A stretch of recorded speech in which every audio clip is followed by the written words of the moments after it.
আল্লাহর ওলি 2 রাকাত নামাজে দাঁড়াইলেন নৌকার ভিতরে। যেই মাত্র নামাজে দাঁড়াইলেন সাথে সাথে প্রচন্ড ঝড় তুফান শুরু হয়ে গেল।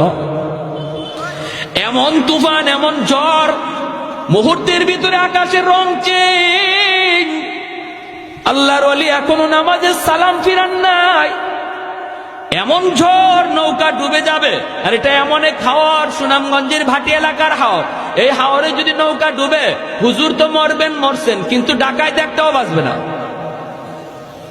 এখন ডাকাতের দলগুলি কয় তাড়াতাড়ি নৌকা সামাল দেওয়া, আগে মৌলবীরে আগ পরে মারবো, আগে নৌকা সামাল দিয়ে নিজের জান বাঁচাও। ওরা তুফান আর ঝড়ের কবল থেকে নিজেকে বাঁচানোর জন্য নৌকা সামাল দিতে লাগলো, নৌকা সামাল দিতে লাগলো। আল্লাহর ওলি তিনি তো নামাজে খবর নাই এইদিকে এত ঝড় বয়া যাইতেছে।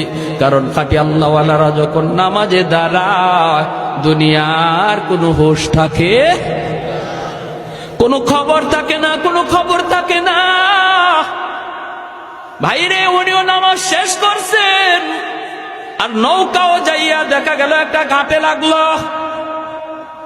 এত বড় হাওর থেকে কেমনে ঘাটের মধ্যে আসলো?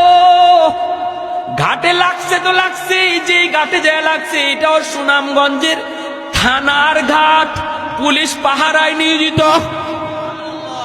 নৌকা প্রায় 4টা বাজে একটা নৌকা ঘাটে লাগছে ঝড় তুফানের ভিতরে।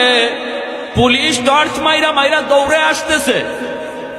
আই সেই পুলিশ যখন নৌকার মধ্যে টর্চ মারছে, মাইরে দেখে আল্লাহর কুতবে জামান শাইখে কাতিয়া রাহিমাহুল্লাহ।